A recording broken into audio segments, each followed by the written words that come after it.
I am now joined by Steve Paxton, who is a first-time guest on this show, although I've known him for several years at this point. And he is the author of a couple of books, but the one that we're going to talk about tonight is this one, How Capitalism Ends, History, Ideology, and Progress, since today is Bastille Day, and so I think that it's sort of appropriate for to take the day to think about how old regimes of power sometimes end, and can be overcome and replaced with something else, and how that might happen again. So thank you so much, Steve, for joining me. Hi, glad to be here. So before we get into the book, I should say that for anybody who's seeing you here for the first time, that over the among many other things that you've done, at one point you did graduate work at Oxford with the patron saint of this YouTube channel, Gerald Cohen, and I think his influence is certainly all over this book. And just because he is a thinker I've talked about so many times on the show, I think it might be interesting to kind of start with a couple of minutes about that. Sure. Do you want me to get? Yeah.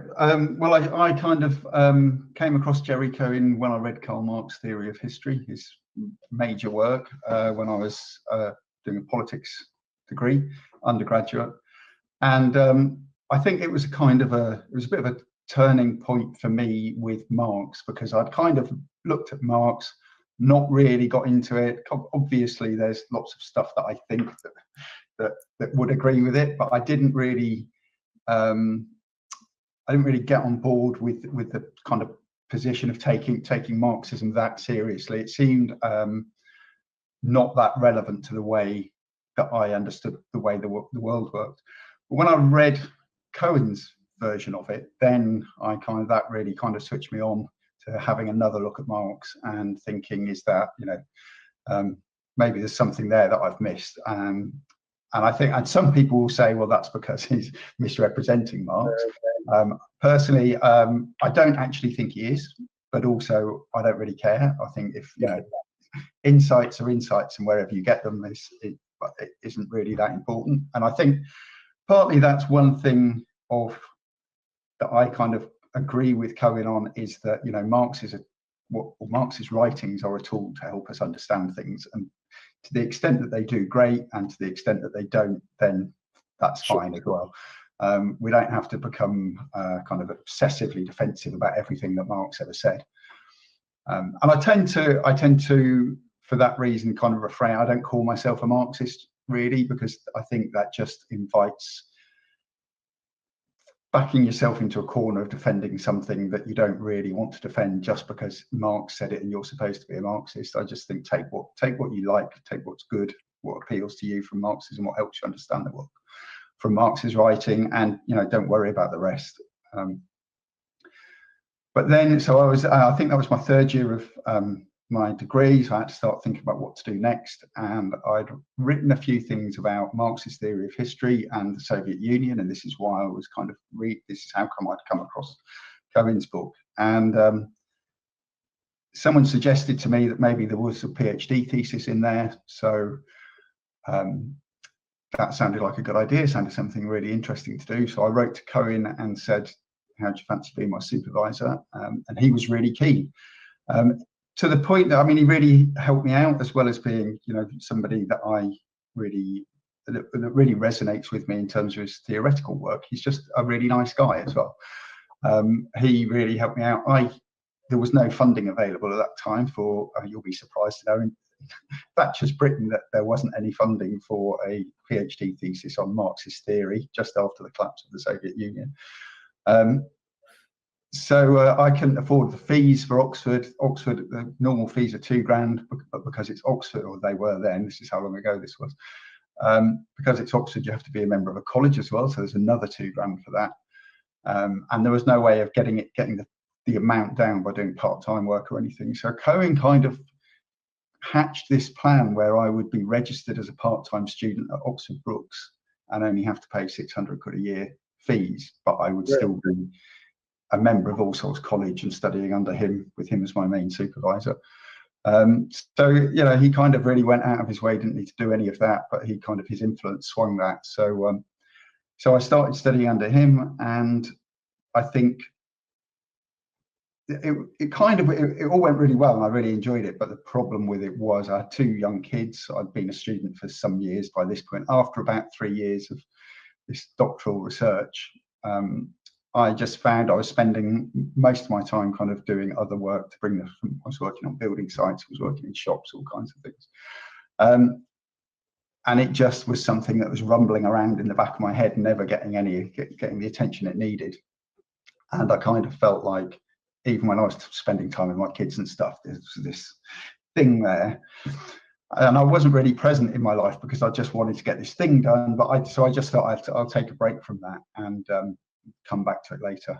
And coming back to it later was when I wrote Unlearning Marx, kind of maybe 25 years after that, which is basically that thesis from my graduate research days with Jerry Cohen. Yeah, and it is kind of funny that, you know, you said that Cohen was first on your radar because of Karl Marx's Theory of History, because you show up at a footnote in the Sure. 2000 edition of Karl Marx's Theory of History, which you know, because of this sort of core claim that you go on to defend in Unlearning Marx, and that, you know, comes up a bit in you know, in chapter 1 of, you know, of the book, you know, of this book, right, that we're talking about, you know, how capitalism ends. And, you know, so I think, you know, in broad strokes, a very widely held view is that the collapse of the Soviet Union was you know, was a empirical refutation of Marxism, and you know, your view is exactly the opposite of that. Sure. Yeah, I mean, I think if you kind of take Marx's theory of history seriously, if you actually read Marx's theory of history, which, although as you say, it's a very widespread view that the collapse of the Soviet Union refutes Marx, most of the people that think that haven't read any Marx. But if you actually read it and you take his theory of history seriously, then clearly, I mean, there's kind of 2 stages to the argument there. The first one is that it's very clear from Marx's theory of history that there are material preconditions that must be in place before socialism can succeed.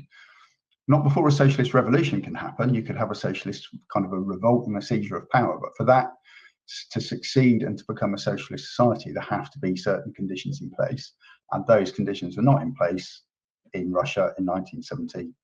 The footnote you refer to is a kind of a little get-out clause that you have, which was that if a revolution happens in a backward country, if it provides the spark for revolutions in more advanced countries, then it might survive because it will be able to access these material conditions from those countries.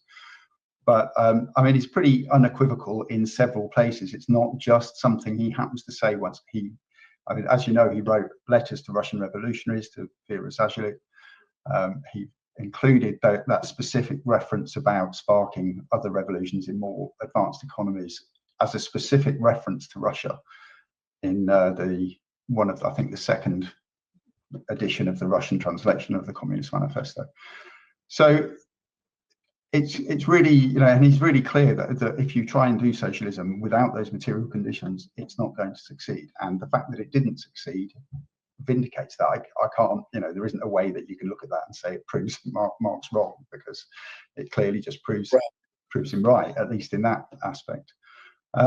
There's a second component then to both to the thesis I was working on with Jerry Cohen and to Unlearning Marx, which is that I've argued there that the Soviet period and the immediate precursor to that, so from the 1860s with the emancipation of the serfs in Russia, up to the 1990s kind of represent Russia's bourgeois revolution. That's its capitalist revolution, which is kind of trivially true in one sense, in that before that it was feudalism and after that it was capitalism. So whatever happened in that period, that was a transition from feudalism to capitalism.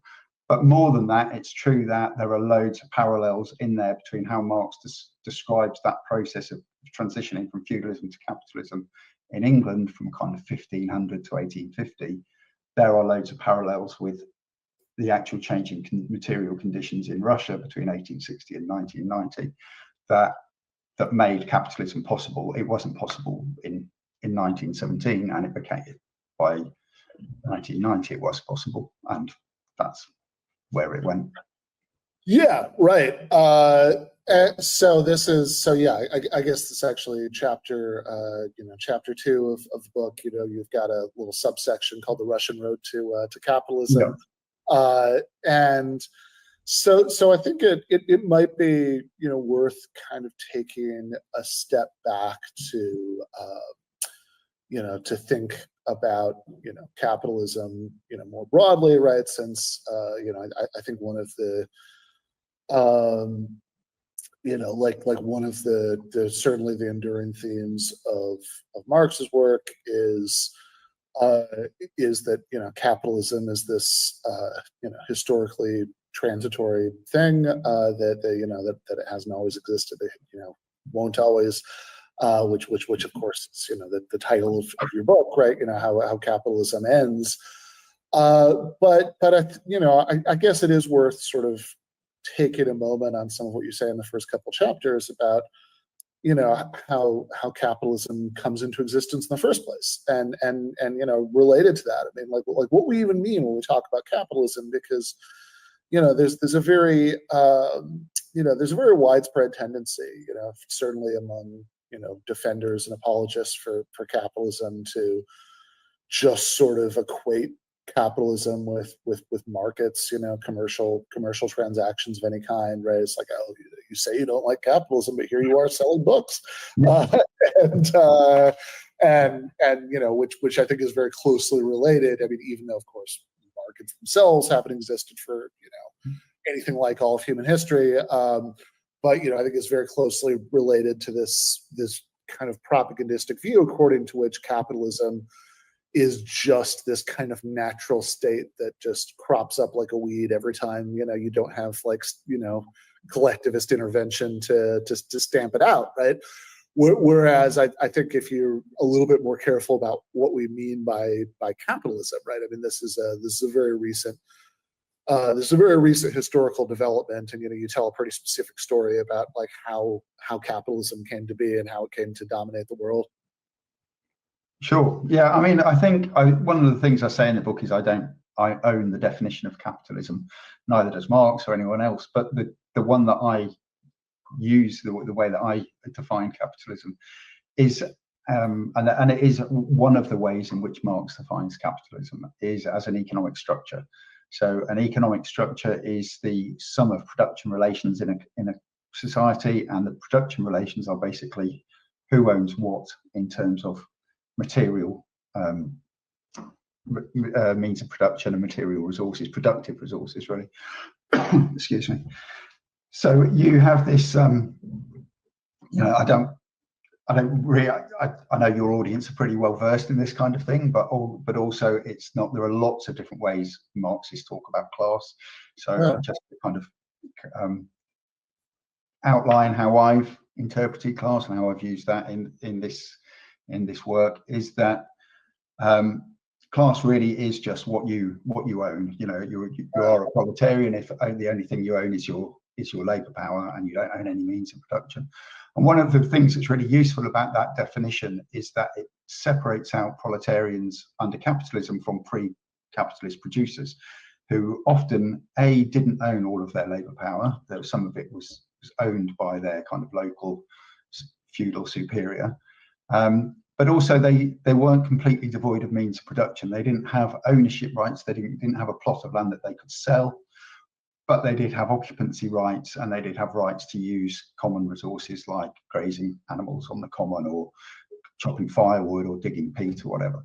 So it's a very different existence. Being at the bottom of the pile under feudalism was a different existence to being at the bottom of the pile under capitalism. And in some ways, being at the bottom of the pile under capitalism is better. It is an advance on some of the things about feudalism. You can go and live where you want. You can get married without asking someone else's permission. You can work for whoever you want. But on the other hand, you don't have anything. You don't own anything except your labour power. So you have to enter this relationship of this, what Marx considers an exploitative relationship of employment, because you've got, and it's exploitative partly because you don't have any choice under a pure free market capitalism. It's literally work or starve, and work means coming to a contract with somebody, and if they know your option is starving, then they've got the upper hand in deciding how much you're going to get paid. As we've moved on, through capitalism, most societies have some kind of safety net that mitigates that total free market. So it's kind of work or just be destitute, or work or just be poor, or work and be poor in many circumstances. But I think so.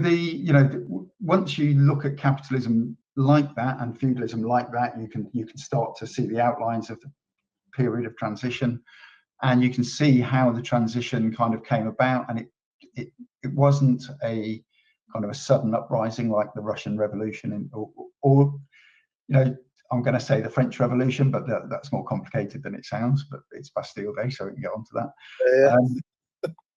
Or the English Civil War. So Christopher Hill in the 1930s wrote a book called The English Revolution, and he was, as a Marxist, saying, look, the English Civil War, that's our revolution. It's the same thing as the French Revolution. We deposed this, or what would be autocratic monarchy, and by the end of it, we kind of, and another 50 years later, we came out with a constitutional monarchy that was kind of set up to, it was subservient to the capitalist interest. So that was the transition from feudalism to capitalism. I prefer to take a longer view, and really, it's kind of, the word revolution always conjures up ideas of storming the Winter Palace and manning the barricades. But in fact, if you read Marx's description of the transition from feudalism to capitalism, and if you think of that as the revolution, it was the kind of the long-term technological changes and the way that people adapted to those that caused the revolution. Without those, the royalists would have just won the Civil War. So it was only because the capitalist interest had become so strong and was just feeling thwarted by all the way, everything about the way society was organised, that's why Marx calls it, there were fetters on their development, and these fetters had to be burst asunder, and that's really what happened in the Civil War and the other troubles in the late 17th century. So I think the process, you can see the process and I go through this a lot in the book, is there's significant technological development under feudalism. There's an agricultural revolution, which means that we produce more stuff. Once you start producing more stuff, then it means you can free up people, and you increase labour productivity and land productivity. That means you free up some of the workforce. And some of the landowners started then to put their operations on a more capitalist footing. But the old feudal system was that people got their status through proximity to the crown, through the amount of land they owned, the amount of serfs they had. But there was this, with this new technology and improved productivity, there was this new kind of breed of landowners that kind of started seeing there was a market in land, and there was money to be made out of land, mainly through the new wool trade, which was great. You could make money out of land, but only if you had sheep on it, not people. So they started evicting people and not, using lots of kind of underhand ways of usurping these kind of age-old customs that people kind of had this possession of the land. And that whole process came to a head in the 17th century with the Civil Wars, the Glorious Revolution, the Act of Settlement. All of that kind of stuff was a process whereby the bourgeois interest it was developing this economic strength, and it was being thwarted by the political and social arrangements, and then second half of the 17th century is when that was thrown off, basically, and they kind of took control of the politics and the social institutions, and were able then to, their economic power was sufficient to do that, but then also they consolidated that afterwards, and then capitalism really took off throughout the 18th century. Yeah, and I mean that long view of this is really interesting because you're right. I mean, Marx certainly gives us a long view of this. In the last part of Capital, when he's talking about the enclosures, and it's certainly one of the most gripping parts of the book, and but he's talking about he'll say things like it's like there's stuff in there about like laws passed by Henry VIII, like it's a very, very long time frame. In fact, he has a line about in that section about the Parliament having acted as the trade union for capitalist landowners for I don't remember how many centuries he says, but like right, and it's and I mean that's really interesting, right? Because that suggests, I mean, it's certainly I'm sure it's not his view that like England in 1500, right, was unambiguously capitalist. I mean, that would be a really strange thing to think, right? But it does suggest this very long, very ambiguous process of transition between the two, where things like the English Civil War, or on the other side of the channel, the French Revolution, right? That they are sort of big dramatic incidents, right? But they're big dramatic incidents within like a very long story of transition. Sure. I mean, I think you can see Parliament as, Parliament was largely, remember, there was the House of Lords and the House of Commons. The House of Commons was mainly people who were elected by maybe 2 or 3 landowners in their constituency. There was no, the franchise was tiny. So there's no kind of, it's not a democratic parliament. It represents an interest, and it represents the gentry. And they were really the people that were trying to modernize their operations. It's much more complicated than there was a bunch of feudal barons who didn't want to modernize anything, and there was a bunch of the gentry. But and I think one of the criticisms of some of this view of that period of English history is that people think that you're trying to say everyone who was of this social rank thought this way and supported these things, and it was obviously much more complicated than that. But it was clear that Parliament was representing a modernising urge among the gentry that it represented. And it's interesting when you say enclosure, because enclosure, there were 2 kind of periods of enclosure. There's Tudor enclosure, which was because the Crown really had the upper hand over Parliament. It was able to. It was kind of against enclosure then, and it saw it as a bad thing. It was a kind of newfangled thing that the Crown wasn't interested in. Once the Civil War had happened and Parliament got the upper hand over the Crown, then that's when parliamentary enclosure took off, and 10.5 million acres were enclosed. And I mean, this kind of little bit of history comes up a lot in the later part of the book, talking about ideology, where capitalists kind of talk about the current distribution of ownership as if any attempt to redistribute wealth would be some kind of infringement of this natural order. But actually, it's a lot of it, not all of it, but a lot of it is just wealth that was stolen through parliamentary enclosure mostly between sort of 1650 and 1850. As it happens, I've got a book with me, which I get out of the library periodically. I've never seen one for sale. But I just want to show you, I don't know if you've seen this book. It's called The Doomsday of Enclosure. And it's not a list of all the Enclosure Acts. Well, it is a list of all the Enclosure Acts, but it doesn't contain the acts, because the book, this huge book, literally just contains 1 line for each Enclosure Act. So I've just randomly opened it at Brislington, 395 acres in 1778, Tiddenham in Gloucestershire, 1764 acres in 1809. This whole book is just page after page after page of English villages, and it kind of, to people in America, it maybe doesn't resonate as much. But if you're in, you can come and look up every village you've lived in, or where you know there's a nice pub that you go to, or somewhere where you work or drive through. They're all in here. All these villages with like 1,000 acres, 2,000 acres, 600 acres. That was literally just taken by the richest one or two families in the village, usually, sometimes by the church. In this area, I'm not far from Oxford University helped themselves to quite a lot of it. There's a village I used to live in that had a road called New Road. And I just assumed, well, that was the new one that they built. But actually, when I looked at the Enclosure Act, it turned out that New College, Oxford, had basically stolen all the land in 1783. And New Road, I'm guessing, went up the side of that. So I'm guessing New Road was named after that particular part of the scam. So it kind of, that's I mean, we're getting a bit ahead of ourselves with the enclosure. That's really the consolidation period of capitalism. That's after the capitalist interest has seized kind of this control of the state, really, by making Parliament more powerful than the Crown. That's when this really took off, and basically every landowner just went to Parliament and said, all this land that's around, can I just have that? We'll do an act and that will be mine. And that was how 10.5 million acres came to be in the possession of the people who largely still own it. Right. Yeah, that last point is that last point is fascinating, right? What we think of as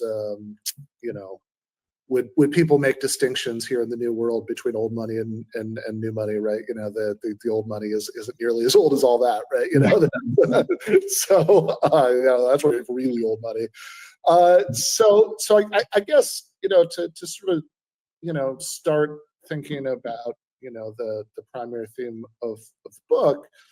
What are the things that's been I've always, I guess, always since I read it, right, been so interested about Marx saying that about this sort of centuries-long process of transition to capitalism, is that there's an interesting disconnect maybe between the way he often talks about transition to socialism in a way that, at least on a rhetorical level, sort of suggests something very rapid, and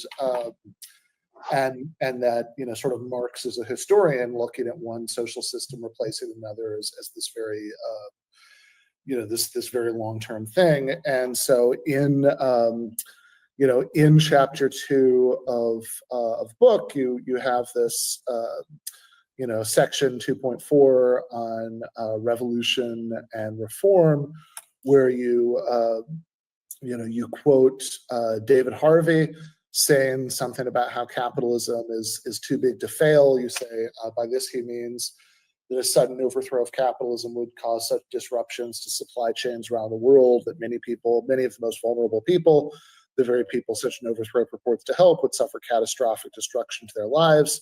Well, this has been received by many on the anti-capitalist left as some sort of surrender or capitulation.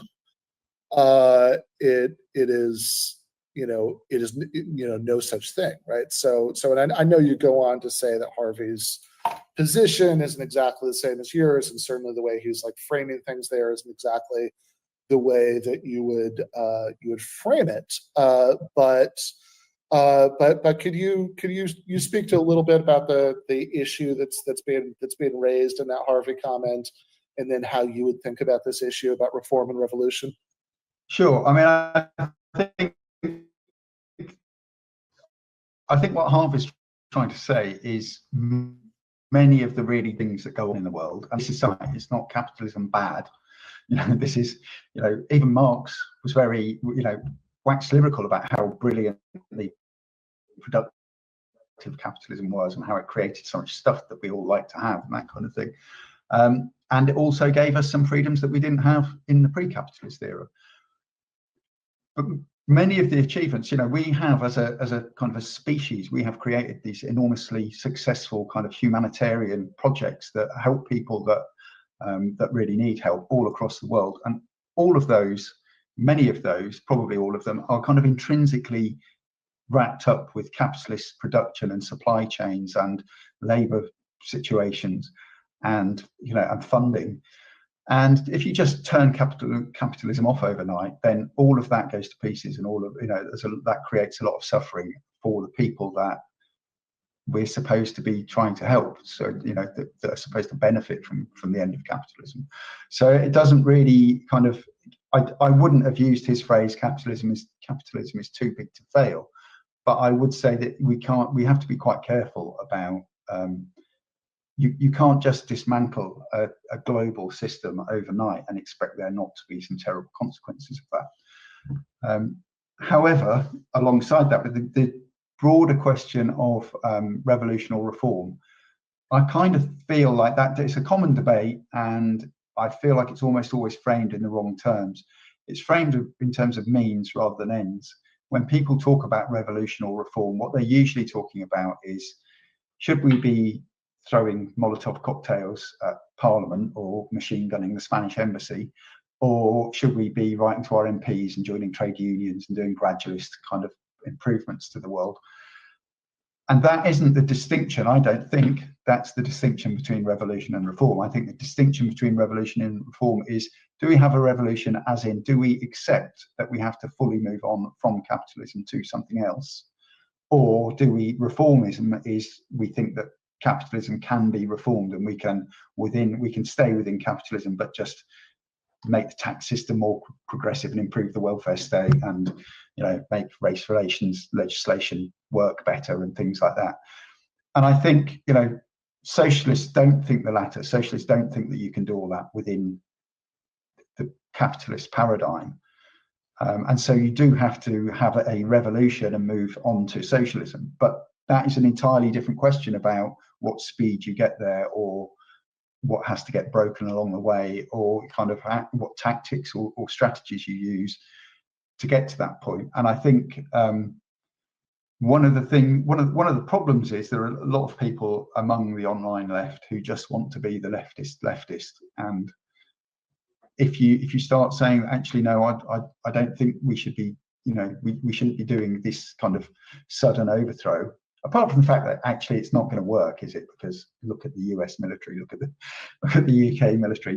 We're not going to be able to do that. But apart from that practication, if you start saying that you think a gradualist approach has, even if like it's a strategy, it has more chance of success, people start saying, oh, you're just a reformist, and I don't think we look at that correctly. I think you're a reformist if you want to keep capitalism and change the tax system or whatever. But if you're a socialist, you want to get rid of capitalism, but that doesn't mean you necessarily want to be banging the barricades and storming the Bastille. Yeah, and I think, yeah. I think I was just going to say as well. I think something I say in the book is I think some people view Harvey's. There's two attacks on Harvey for that, and presumably those would be the same on my position, which is one, oh, you're wrong, and two, that's not what Marx thought.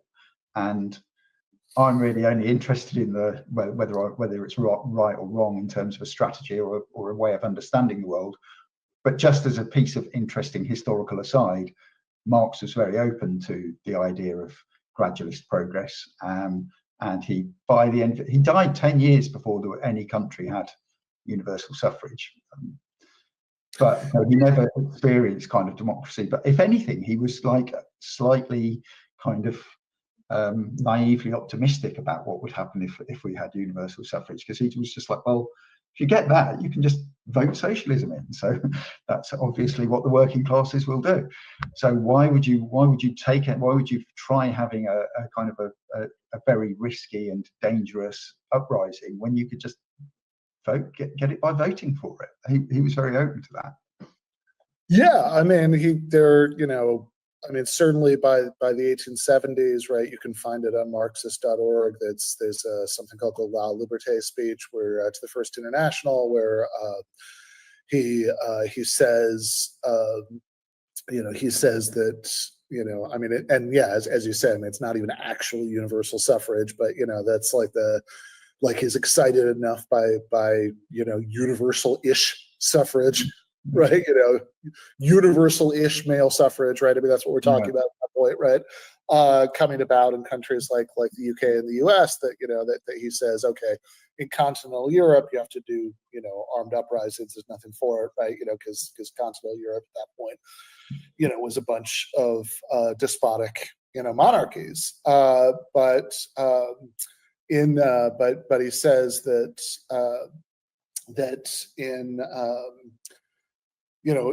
in countries like the U.S. and the U.K., right? Like it could be possible to have a to sort of go through this this parliamentary path to socialism. And in other places, he raises the worry that, of course, the capitalists might respond to that violently, right? Like I think somewhere he used the analogy to the American slave owners rebelling when Lincoln is elected president. But he does seem to at least want to try the parliamentary path in the countries where there's enough universal suffrage for that to make sense to him. But I think the larger point you're making here, I mean, this is this is what you just said, but just to kind of recap it, that if reform, that reform versus revolution, if the ultimate question, if the question we're asking, right, like, I mean, if it's just like reforms, yay or nay, right, like do nothing until you've achieved collective ownership of the means of production, then that's very unsympathetic to anybody with the do nothing position, right? I'd like, if nothing else, I'd like people to I'd like Americans to have healthcare. I'd like I'd like you guys to have public ownership of the railways again. All that stuff, right? That's like the and certainly is going to be relevant to the sort of future strength of any kind of workers movement. But if the real, like, if reform or revolution, like, you could be asking different questions, right? One question is, do we care about reform short of sort of final revolutionary goal? But then the more interesting question maybe is I mean, is your final goal, right, a reformed capitalism or revolution, in the sense that you've replaced the current economic system with a different Sure. system? And you obviously, it's not much of a spoiler. The book is called How Capitalism Ends. Think that the goal can and should be to entirely replace capitalism. And so in chapter 3, which is called Capitalism Undone, the first section of the chapter is called Does Capitalism Still Work? Which I think to many ears would sound like a strange question, right? That of course they're, I mean, anytime you're going to ask if something works, you have to ask for what purpose, right? Does it work and doing what, right? And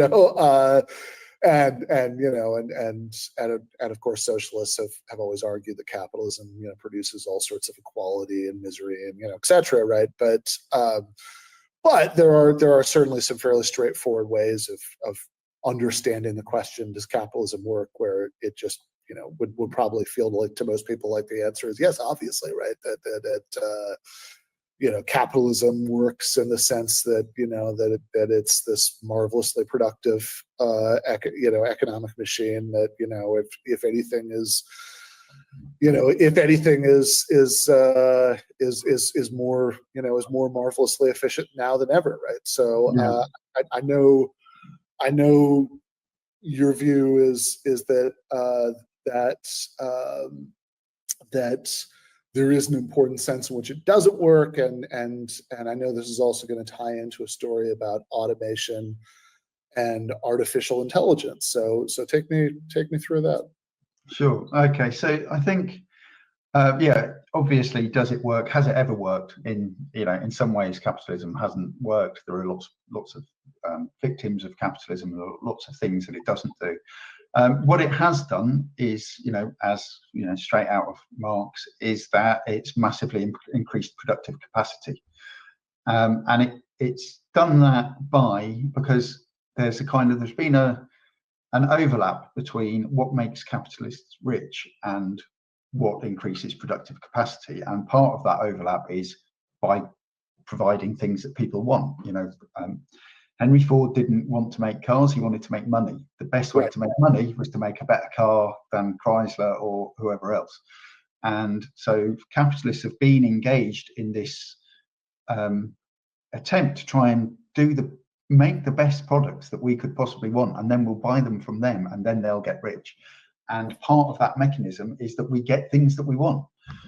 The drawbacks of that, obviously, are means the people who get what they want are the people who've got some money to pay for it in the first place. Capitalism doesn't care about satisfying the needs of people who don't have any money to pay for anything. That's not on the agenda at all. But the outcomes have been sufficiently broad that it's kind of it has allowed this enormous creation of this enormous productive capacity that we have, where we now have enough stuff. There is plenty of stuff and plenty of capacity for making stuff. But what I think one of the things that's broken is that it's now there are a number of things that are happening that mean we've now got to a point, and this is partly because of technological development, we've now got to a point where the best way to make money isn't to make something that people want to buy. It's maybe to speculate in futures markets. These things have always been around, but they've been a relatively smaller part of the economy.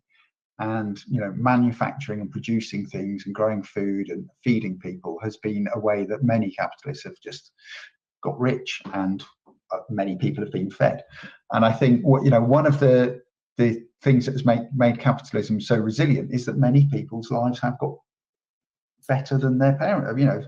It's not uncommon for people in the world to be having better material conditions than their parents experienced, or certainly that has been the case for the last few hundred years. But actually, we're now getting to the point where kids are having less. Somebody in their 30s probably is having less opportunity than their parents had. And part of that is that this relationship between capitalism, what makes capitalists rich, and what provides something not for everyone but for a big enough chunk of people to keep the system going, that relationship is coming unstuck. And so we get things like financialization is now a third of GDP in the US. I talk in the book about things like affiliate marketing, which is just numbers moving around. No one is helped by that, but somebody takes a margin out of it. Inbuilt obsolescence has been around for a while, but it's just now becoming insane. It used to be, in the 40s, 50s, 60s, if you were making a fridge, make one that lasts longer than anybody else's. This will give you a good reputation, and people will buy your fridges. Now, just make one that breaks in 2 years, and somebody will have to come and buy another one. Things that can't, I've got a dishwasher that broke, and it's just the pump's gone, but you cannot get to the pump, so you just have to throw it away and buy another dishwasher. So, fast fashion, all this, there's just endless examples of things which have kind of always been there, but they're just all now hitting kind of tipping points. And along with that is that people now, like if you look at the really super rich people now, Bezos, Musk, people, they're not people that produce anything or invent anything or innovate. They're people that work out they do innovate. Their innovations are, how do I make money out of this transaction that's going on anyway? So all this kind of platform stuff that people talk about techno-feudalism with, which is another story for another day. Yeah, I mean, it is kind of funny to think about, like, like Peter Thiel, he had this famous phrase that, so this is back when the character limit on Twitter was 140 characters, became 280, and now if you pay Elon Musk, you can just go on and on forever, but Thiel had this famous quote about how we were promised flying cars, and we got 140 characters, and which is a good line, but it's also really funny because, like, he himself made made the original money through PayPal, which is just like a scheme to skim a little bit off the top in a bunch of petty transactions. Yeah. I mean, there's there's a Kurt Vonnegut book, God Bless You, Mr. Rosewater, where some old guy gives this advice to a young lawyer, which is just look out for when a massive amount of money is going to change hands, because you just need to skim a bit off of that. But actually, it's look out for some situation where millions of people are exchanging a small amount of money. You only need to skim a tiny bit off each transaction, and that's that's the kind of thing that's around all the every time you use your Visa card or whatever. That's exactly what's happening. So I think does capitalism work is a question in the sense I mean it in the book. It's not does it work for everyone? Is it solving world hunger? Does it work in that? Is it self-perpetuating? Does it work for the system of capitalism, or are we reaching a point where things are starting to break down? And it's the number of people that are happy with their lives under capitalism is not increasing anymore. It's going down, and so there's more opposition to it, and people are starting to look for alternatives.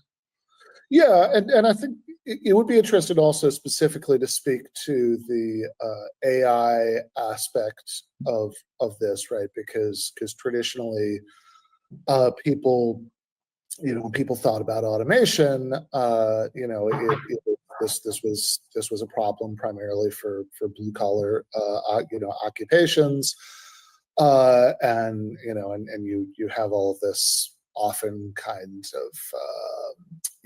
often condescending and ridiculous when you thought about the details, but I've all sort of like, okay, well, that's life, go back to school, get some get some skills, right? So these menial jobs that are being automated away, and and now with the rise of AI, I mean, you have the same fundamental dynamic that you've always had with automation, which is that under capitalism, which is that if the machines are owned by a class of people other than the workers, then if you only need 50% as much human labor as you did before, your incentive is very much not to slash, to like cut everybody's hours by 50%, but still pay them as much as you ever did, right?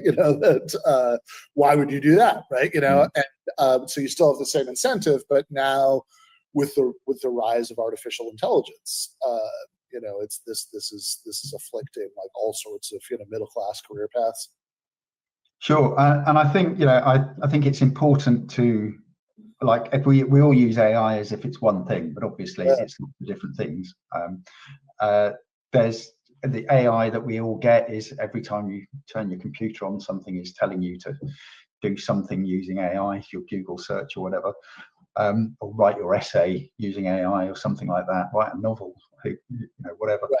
But actually, lots of the kind of the nitty gritty of developments in AI is that it's replacing people in jobs where they're kind of pattern detecting, or and quite highly skilled jobs, from being a radiographer to an architect, whatever. A lot of jobs are becoming much more vulnerable to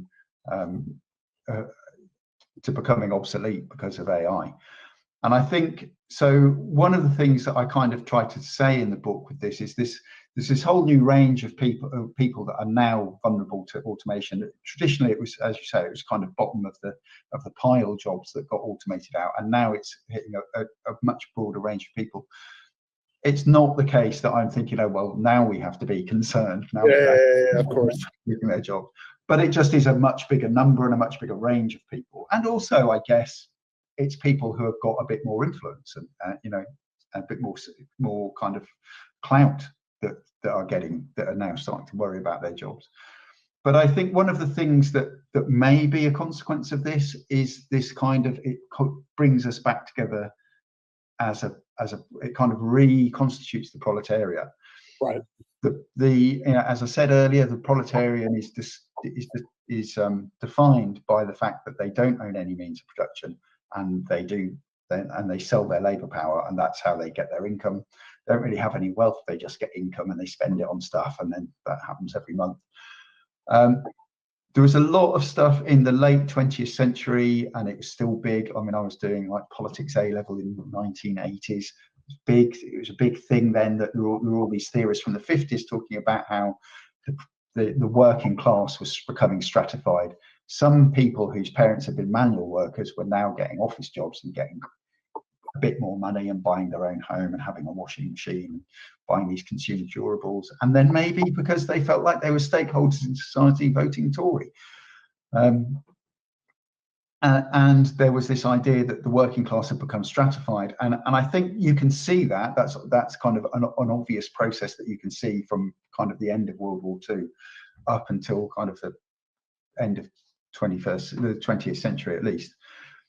But that is true, that stratification was happening if you view the working class in terms, or what class people are in terms of their size of their house, the amount of their income, what car they drive, how many consumer durables they've got, what their hobbies are, that kind of all these cultural signifiers about class.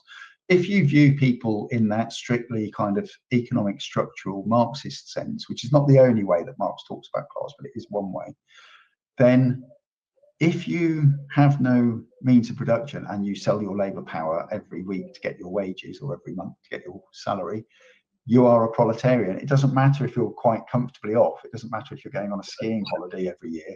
You are still a proletarian because that's your structural position. Obviously, those people that are earning loads and having 2 cars and going on skiing holidays don't really culturally and socially have much in common with somebody who's on minimum wage and is really struggling to make ends meet. But if the advances in automation, it's not just AI, there's lots of automation advances as well. If AI and automation starts to threaten the employment of those people that have traditionally done very well out of the capitalist system, but as earners, not as owners of the means of production, they're not the super rich, but people who just have a nice income. Yeah. If their nice income and all the things that separate them from somebody on minimum wage as a cashier at Tesco's are conditional on their employment, and if their employment becomes vulnerable because somebody's invented a machine to do their job, then actually they suddenly have something that's an interest in common with those people who are cashiers at Tesco's looking at the automatic tools taking their jobs away. And that is actually maybe universal basic income isn't that bad an idea. I used to oppose that, but now I might get made redundant or thrown on the dole because a machine's going to do my job. I quite like the idea of universal basic income or a jobs guarantee or publicly funded housing that you can live in if you don't have very much money. And I kind of feel like there's some value in recognizing that those people that you look at that are earning very good money under capitalism, not people that own the means of production, but people that just have whatever skills are in demand at the moment, that means they can command a big salary. That big salary is just part of their employment conditions, and most of those people, they're 3 months of unemployment away from their mortgage getting turned off, and them going back to trying to find rented accommodation and finding out what that's like. And the payment on their car's not getting paid, and they have to go and buy an old crappy one for £1,000 from a second-hand dealer. That kind of thing, all those trappings that come with that good income, most of those people are not equipped to face life without that income. And the threat of that being taken away might kind of give them an interest. It doesn't mean that they're going to be going down the pub, playing dominoes with the guys that kind of work in lower grade jobs like me, but it does mean that they have something that their interests coincide in terms of what policies they might think would be good policies to deal with this potential crisis of unemployment and underemployment driven by automation and AI. Right. So there's an opening there for there's an opening there for kind of left politics that could promote reforms that that might point in an ultimately anti-capitalist direction to appeal to part of the population that in strictly Marxist terms is like, sure, it's the working class, it's always been the working class, whatever, right? But like in sort of cultural terms and sort of self-conception terms, and is middle class, and those are the sort of terms that have often that have often driven the politics of this layer of the population, and and that might change, right? Which creates which creates important openings for left politics. And then I think that certainly if you look at the I think if you look at the election in New York that just happened with Zoran Mondani, I think oftentimes the point is exaggerated because you don't beat Cuomo with 12 points with like 1 million people voting if it's like just knowledge workers voting for you, obviously, right? That the arithmetic doesn't work. But there's the sort of germ of truth that people are picking up on in these narratives that that you have a lot of people who are sort of in career paths that would be traditionally thought of as middle class, who are voting for this this sort of robustly social democratic platform is might be explained by some of these trends, and it's as far as it goes, it's a good thing, because it creates openings for us.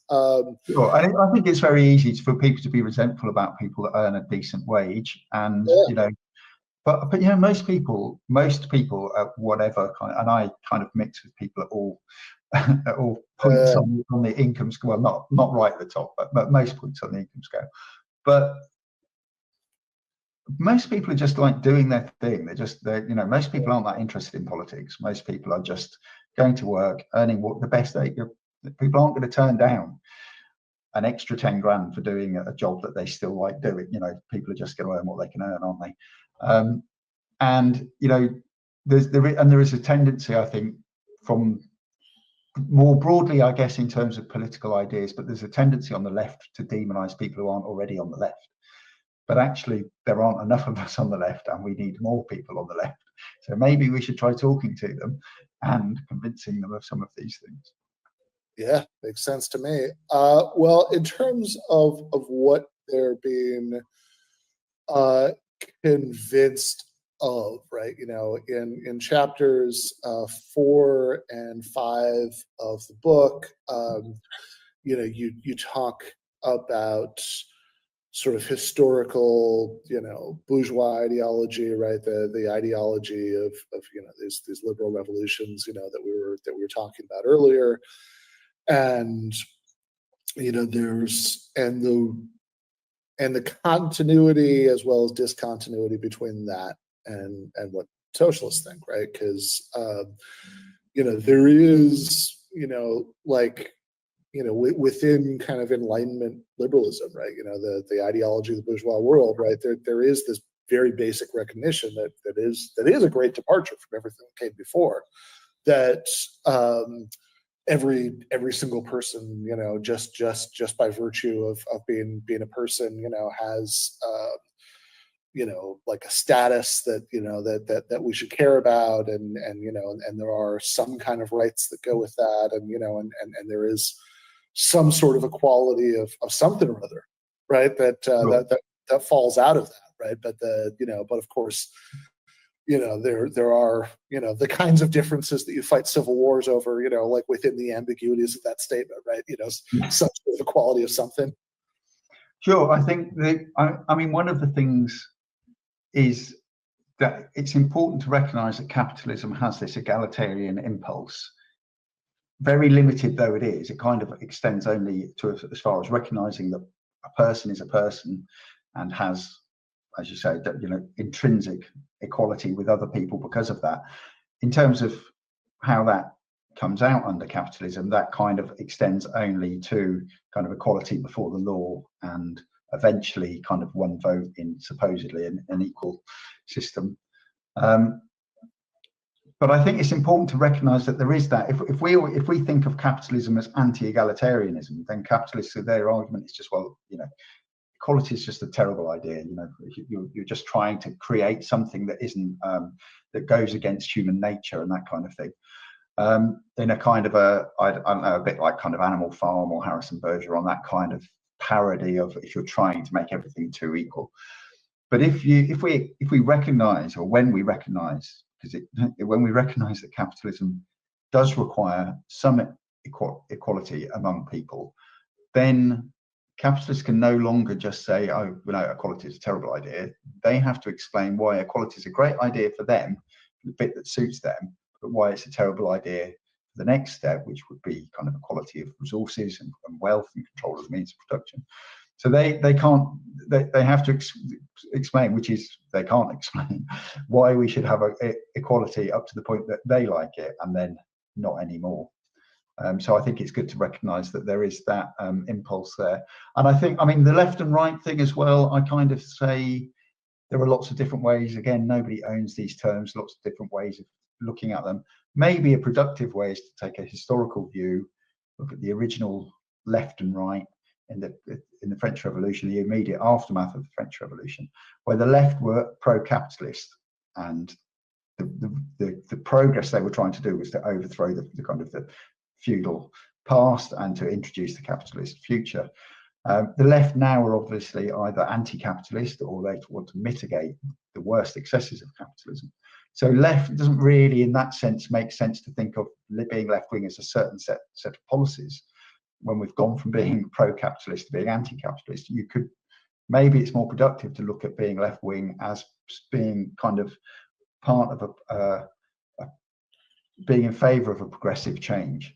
I don't mean progressive as in people say that as a kind of an insult, like they use liberal, but I mean a process of change coming out of kind of the system of hierarchy and feudalism and religion and superstition, and through the Enlightenment into rationality and science and more equality. And so I think that's useful, because that again puts us in this position where capitalism is not just some bad system that causes lots of suffering. It's a part of a movement towards something better, and we need to kind of recognize that, harness the good bits that it's done, i.e. the massive advance in productive capacity, and focus on correcting the terrible bits that it's done, like massive inequality and 9 million people starving to death every year when we throw away 25% of the food we produce and all that kind of thing. So that's, it's kind of just helps us kind of focus on what the changes are that we really do need to make. Yeah, well, you say that people can't explain why we shouldn't move from equality before the law, or equal votes to material equality, but of course they can, because redistribution of wealth violates property rights, and property rights are essentially the same thing as human freedom, right? This is the set of arguments that's tackled in chapter 6 on property and freedom. Sure. Yeah. I mean, the set of arguments, when you wrote your Substack column on it this week, so I won't dwell on it too much. But basically, they're just a set of arguments that are really full of holes, and it's quite. And I noticed somebody, when you promoted that Substack, or you tweeted about that Substack article, somebody said, well, I used to kind of quite like Nozick. I used to think he was better. He was like the better representative of the libertarian set of arguments. But yeah, you're right, it's just full of holes, and they are kind of, when you just actually look at them, they are insanely full of holes. The idea that, it's not Nozick in this one, it's Hayek, is saying that the system of private property is the biggest guarantee of freedom, not just for property owners, but for those who don't own any property. And I'm kind of like, well, how does that work then? How am I more free because you own a factory? Surely if some entity that we both subscribe to owned the factory, and that meant I had some kind of control of it, I would be freer than if I just have to go and work there under the conditions that you impose. So, but there's loads of things like that. I think the one that comes up a lot with people is Nozick. I wish more libertarians would do this, but they just assume that it's true, is that every current distribution of wealth is just. They might also say that taxation is theft, but actually pretty much every object in your field of vision, wherever you are, has had some benefit from taxation in it. It was made by people who went to a school that was funded through taxation. It was transported on roads that were funded through taxation. So if if taxation is theft, then all of the current distribution of wealth is one that has been at least partly shaped by all these little thefts. So it's not some divine thing that we must at all times protect. It's just a set of circumstances that have come about through history. And the big book on enclosure is a big chunk of what those circumstances are. But I wish more people would. Nozick does at least. He makes a serious attempt to say, okay, how, if I say I own this thing, what are the conditions that must have happened for me to own it? And he says it must be something that I have got through a fair transaction. But it can't just be that the last transaction when I bought it. If I've stolen someone's car and I sell it to you, you haven't got it by fair transactions because it's still stolen property. And we're all familiar with these rules about selling stolen property. You can't do that, and it's obvious why not, because if you didn't have that rule, you could just go and steal stuff and then sell it to somebody else, and that would be fine. So Nozick says, okay, well, everything must have this history of just transactions, and right back to when it was originally converted from not being anyone's property to being someone's property. And that is all perfectly reasonable and it all makes sense, and he's very good at that, except that none of the property, well, not none of the property in the world, but the historical record is so full of holes that we don't know the history of transactions for many things. And those that we do know, we know that there was an unjust transaction in there somewhere, that they were won through warfare, or conquer, or enclosure. Your big book of enclosures, and honestly, I mean, this is that history. I mean, as awful as it is, I mean that is downright cozy and consensual compared to the economic history of the New World, right? Where we built up our economy with slavery on land stolen from genocide victims, right? I mean, that's so it's like this has always been something that's really struck me about Nozick's theory, because I mean I think maybe one sort of schematic way to think about it is like, okay, what do we care about, right? Like, do we care about what distribution of goods you end up with, or do we care about how you got there? And if we care about what distribution of goods that we end up with, I mean that's then it's like, my God, right? I mean, like the 26 people own as much wealth as half of the human race, right? It's extraordinarily hard to justify that. And Nozick is a very smart guy. In fact, I'm inclined to agree with that tweet you were talking about from Tony Arnett. I'm inclined to agree with both halves. That he said he used to think Nozick was the best. No, Nozick is the best case for this, right? It's still a terrible set of arguments. Yeah, it's still a terrible argument, right? I mean, I think I think Nozick is both a very good writer and makes all sorts of very clever points along the way. I just think that like the core of the argument is bad, and so it's like, so Nozick is smart enough to realize it's like, well, I'm never going to justify this if what matters is what you end up with, right? Yeah. So it must matter how you got there. But then the problem is that if you have a theory of justice and holdings that's all about how holdings are just if you got there the right way, and the intention of the theory is to justify current distribution of wealth, or at least oppose any egalitarian reordering of wealth or the economic system, then most of it didn't. I mean, by your lights, by anybody's lights, right? Most of the stuff we know about did not ultimately come about the right way. Especially if you think all state interference in the economy is a terrible injustice. Yeah, I mean, that's the main thing about it, is that it's on his terms. It's according to the way if we accept everything that he says, he's still completely wrong about the current distribution of wealth. It's not that I'm saying one way of acquiring wealth is unjust. He's saying that way of acquiring wealth is unjust, but then he's resisting any change to that. He does have this his third point is after justice in transfer and justice in original acquisition, his third thing is justice in redistribution, isn't it? And he thinks we could correct the whole, any injustices that have happened, well, we'll go and correct them. But obviously we can't do that because we don't know what there's enough murkiness there that we can't know how every piece of property came to its current owners. But also, what kind of calculations would you make to kind of the entire redistribution? That you couldn't restore the just owners. You would need some kind of supercomputer and a way of allocating. It's just not a feasible project in the real world.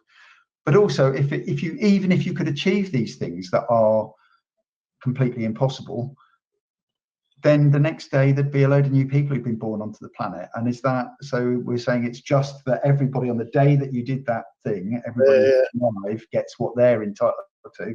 And then the next day, if you're born the next day, then tough. You don't own any of the planet that gravity is going to make you stick to for your entire life. You don't own it to stick to, you've got to rent it off somebody else. That's I don't know how anyone can see that as being a sensible proposition. Well, if we assume that it's not, then and so redistribution is justified after all, and of course not just income redistribution, because one of the telling points you make against Nozick is that he often seems to suggest that like cash compensation is an acceptable way of compensating for distributions of property that reflect historical injustices. But of course, there's a world of difference between owning property, especially property in the means of production, and owning income, right? There's a reason why, right? If a future socialist government offered to cash compensation, right, in exchange for nationalizing the means of production, most of its owners would not be happy about that trade, right? So not just like income redistribution, but fundamental changes in property relations, right? So this is what the last few chapters of the book are about. What that might look like. How that might happen, right? So you tell in chapter 7 is about work, and like one of the subheadings is beyond the labor market. Chapter 8 brings in money, and then chapter 9 is called beyond capitalism, right? So this is really the this is the $1 million question here, right? How do we in fact move beyond capitalism? Well, I mean, these are suggestions, and I think it's hard to know until you get into things. But I think I do have some proposals in the book that I think are ways that are good ways of thinking about how we make this transition. And the context of this is that I'm a democratic socialist. I think we should elect a government that's going to put these things in place. Democratic, ideally start with a democratic electoral system, which neither of our countries have. Right. But I think one of the things in there is so in the chapter about money, I briefly talk about modern monetary theory, and one of the things that you get from that is that they're very keen on this idea of a jobs guarantee. But the way they talk about a jobs guarantee is that the state should be the employer of last resort. And I think there's a much better way of using a jobs guarantee. So I think the state should provide really good jobs for, at first, possibly a smallish number of people, but this should be a continually expanding project to provide for the state to be the employer of first choice, really.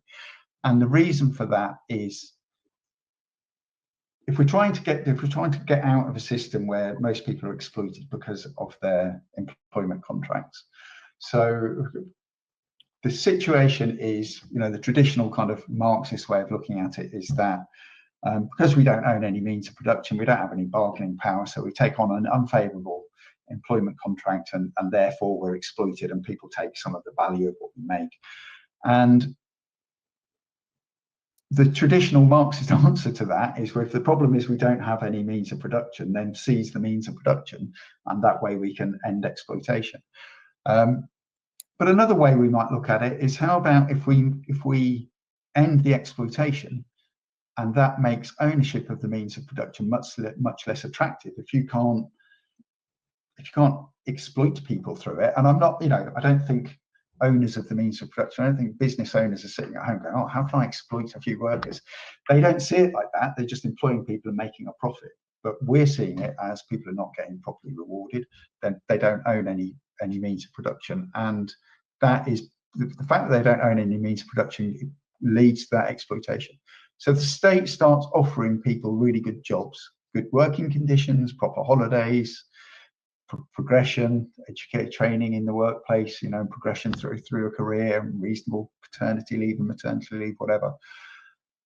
The state offers those jobs. What that means is, for every sector where the state becomes kind of a big player in offering those jobs, you could start with the nursing homes care sector, social care sector here, which is an enormous problem. We're paying agencies huge amounts of money to supply underpaid care workers. There aren't enough of them because nobody wants to do it because it's really badly paid. But some people are just sitting there counting the money coming in. But go back to the situation. It's not even, this isn't a pipe dream. This is how it used to be run, and in the not too distant past, the state employs those people and they pay them a decent wage.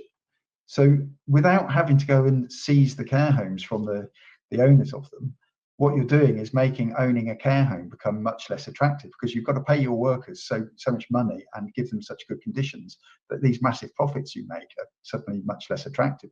They're much smaller profits. So it's kind of like the state by providing this kind of employment, and it could start with care homes, but this could reasonably quickly kind of be expanded to lots of different industries. There's a lot of kind of low-hanging fruit in this area. What you're doing is you're making it less attractive to be an exploitative employer. If you're a good employer and you pay your staff a good salary, then you've got nothing to worry about, have you? Because you're already competing on a level playing field with these people. And there's a series of kind of, I won't go through them now, but in the book there's a kind of a series of objections that capitalists traditionally make to these things. And actually I'm saying, well, but actually you should be liking them. We're just removing one aspect of the history. They always like to say that they would have made all their money. They didn't get it by chance. They didn't get it by underhand means. Well, if we're saying that we're going to make the situation as if you hadn't stolen all the stuff 300 years ago, but therefore people can get paid a decent wage, then you should, if your story about how you got rich is true, then you should still be able to get rich, even though we're now doing this thing. Yeah, don't worry about it. You'll make it all back. I mean, I always thought that one of the really striking moments of I don't know, self-revealing, for like the capitalist system in my lifetime was a few years ago, right? When certainly, in the US, when I'm thinking like kind of mid 2021 here, when the sort of temporary COVID expansions of the welfare state were still in place, and a lot of small employers, a lot of people who owned like franchises, right? They'd own some McDonald's or whatever. Were just constantly bitterly complaining. I mean, this is something you heard all the time about how nobody wants to work anymore, right? This was just a nonstop complaint. And I mean, honestly, really, in terms of the what people were getting from the state, I mean, it was pretty paltry. But the premise of this was always fascinating to me, because it's like, okay, so you are angry right now at this state policy because it has robbed you of like what you see as your birthright to a labor force of people who are desperate enough to accept whatever wages that you're willing to offer them. I think particularly with that one, particularly with that because it removes that exploitative element, or it makes it much less attractive and much harder for people to exploit workers. I think that one of that the state as a job guarantee, but really good jobs. I think that's a powerful thing. But you know, on the same principle, you could do, if you do the same with housing. You know, there's always debates about rent controls and dealing with landlordism and that kind of thing. Just build a load of houses and rent them to people for a reasonable amount of money, and repair them when they break. And the attractions of being a private landlord will just go out the window. You know, because if you're a good private landlord, fine, you've got nothing to worry about. You know, if you're giving somebody a decent place to live for a reasonable amount of money, then the competition isn't going to frighten you. We had a vote maybe 4 or 5 years ago in Parliament in the UK, where the question was, should it be a legal requirement that rented property is fit for human habitation? And it was voted down. This is under the last Tory government. Now, of course, why should that be a requirement that it's fit for human habitation? So if you want to get rid of that kind of landlord, rent controls aren't going to do it. You know, fiddling around the edges, putting in that legislation isn't going to just. And this, again, it's when I say it sounds like really a blithe thing. I'll just build loads of houses and rent them out. But that's what we did after the war under the Attlee government, and to be fair, Conservative governments after that too, right up until the 80s, is we built council houses, and it was relatively easy to find somewhere to live that wasn't terrible. There were problems. There were some like weird things going on with 60s architecture and high-rise buildings, and there were some places that were council houses that were terrible places to live. But a bit more care, build places, make them nice, you know, build them where there are jobs, and rent them out and keep them, maintain them. And I think, you know, there's something I've said in the book, which is, you know, you could even, so what happened with the council houses in Britain is Thatcher she was privatising everything, and then we had this massive amount of housing stock. So she basically made it very easy to buy your own council house at a knockdown price. Most people think that was partly motivated by the idea that if you've got a mortgage, then you're less likely to be bolshy at work and go on strike, because whereas if you're renting off the council, you know, you get your rent, so you get housing benefit for your rent if you're on strike, or whatever, you know, you can cover that. They're going to be much slower to evict you than a mortgage company. And people then also, they feel like they're stake owners. They've bought a few shares in some of the things she's privatised. They bought their own house. Now they're much more likely to vote Tory than Labour and culturally identify with that kind of programme. Lots of people opposed that. I kind of thought it was all right selling council houses. The one thing that was wrong with it was she expressly forbade the money that was raised by selling council houses to be used to build any more. I think that was the problem with it. Letting people buy their house was fine. And the longer you lived in it, the more of a discount you got it for. I think, you know, home ownership is fine. Let people own their own houses. It shouldn't be a requirement, but I think one of the things I've said in the book is it wouldn't be that difficult to have a scheme where you could, if you rented a council house, so this is like municipal public housing, you're renting a council house off the local council. There were always schemes where you could move council houses. You could swap with somebody else. You've got a new job somewhere, you went on this list and you swapped your council house in one town for one in another town, or you had another kid and you moved up by a bedroom or whatever it was. If you're doing that, why not, once you've been in the scheme long enough to have paid enough rent that's enough to build another house, then the council says, okay, you've paid for your house, that's your house now. Or what you've paid in rent, we're going to call those mortgage payments. You now own that house. We're going to take that money and build another one somewhere else. And actually, that amount of the house is much cheaper than on the private market, because the council control most of the, or probably more than half of the value of a house in the UK, at least, is land with planning permission. The council controls the planning permission, so that's something they can get much cheaper than anywhere else. They can borrow money much cheaper than private companies. They don't have shareholders to pay. There's no chance of a default, so they don't have to charge interest rates that cover other people defaulting on the mortgage. There's no chance of a default because it's rent until you finish paying. So it's kind of, you know, it's ideas. I mean, maybe this is a scheme, but I'm not saying, right, this must be our policy. What I'm saying is these are the kinds of ideas that we need to have. These are kind of schemes that we need to kind of look at, which are going to make an actual difference. If you, it's the same, I guess it's the same process that I'm talking about, is how we ended up with the NHS. Nobody had to go and privatise hospitals. Nobody seized hospitals or anything. We just built hospitals that were better than anything that was available. People couldn't afford private health anyway. So the way the NHS was built was that the state just offered a really good healthcare deal, and people loved that, and they still love it. And it's getting privatised now, and no one quite believes how much it's getting privatised and run down. But I think if you kind of come at these things, education, health, housing, and employment, if you move all of those into a footing where the state is guaranteeing you a kind of a minimum,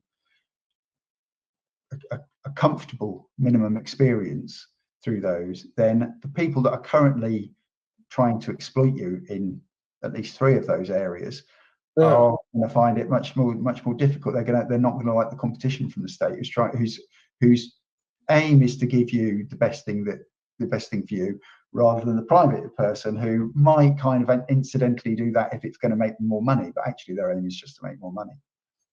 Right. Yeah.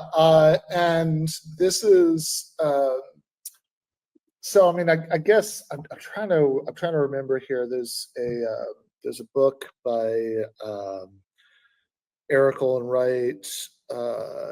It might be How to Be a Capitalist 21st. Anyway, I'm there are several books it could be. I'm not gonna figure out which one, right? But he has a but he loves his 2x2 diagrams, right? And this very famously, right? And this one is he's got these options that are like overthrowing capitalism, for capitalism, one of them is eroding capitalism, right? Right. Which sounds like a lot of what you're talking about here, right? Is finding ways to shift the balance of power away from capitalist employers, that you could imagine a sort of sufficiently activist socialist government doing in the future, that might contribute to a situation where the proportions of the means of production owned by private capitalists, and the proportions of the population who was working for those private capitalists could start to shift over time in ways that you eventually erode it so deeply that along the lines of our discussion at the beginning about the transition from feudalism to capitalism in England, something I've been thinking about for a while is that if we are lucky enough to make it to socialism, I would imagine that future historians will spend a lot of time arguing about exactly when that happened, right? It's like, oh, it's like, oh no, I think the UK was basically living under socialism, by the year 2100. What are you talking about? Like half the population still worked for capitalist firms. Yeah, it's like that if that feels a lot more historically realistic to me. That could be a very sharp cutoff point. Sure, and I think as well in both cases, certainly in the transition from feudalism to capitalism, there were lots of kind of missteps and lots of things that looked promising in one direction and then didn't quite work, or 2 steps forward and 1 step back. And I think you could look at kind of post-war Britain from the end of World War II up to the Thatcher era as being like one really good step forward, a bit of maybe some missteps in there, but a lot was achieved there.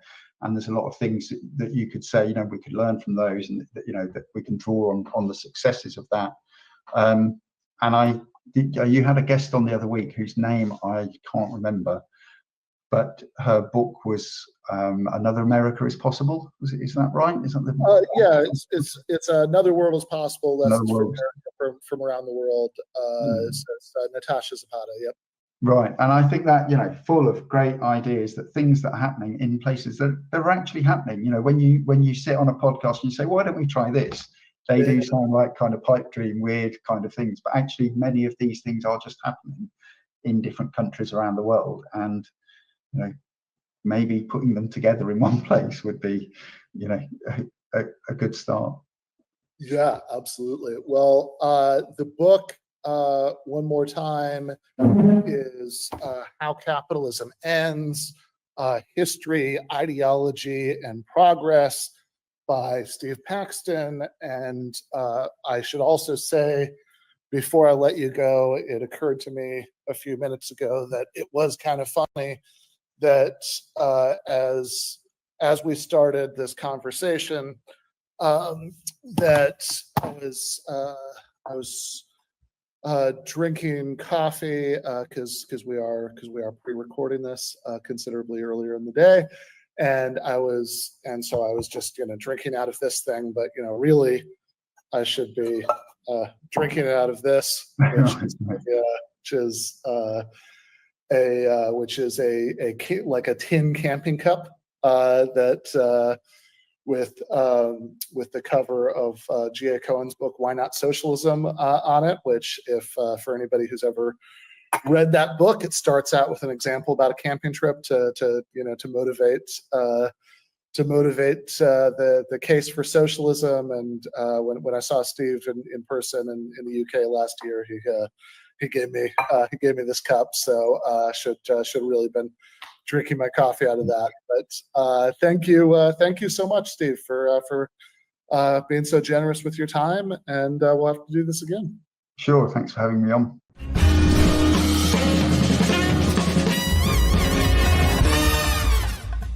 You have been watching free public content from Give Them an Argument. To access every single episode of the show, the main show on Monday nights, all of the streams, all of the debate breakdowns, all of the patron-exclusive postgames on Monday nights, all of the patron-exclusive bonus episodes every week, and much, much more, go to patreon.com/Ben Burgis. I cannot resist ending this with, don't be foolish.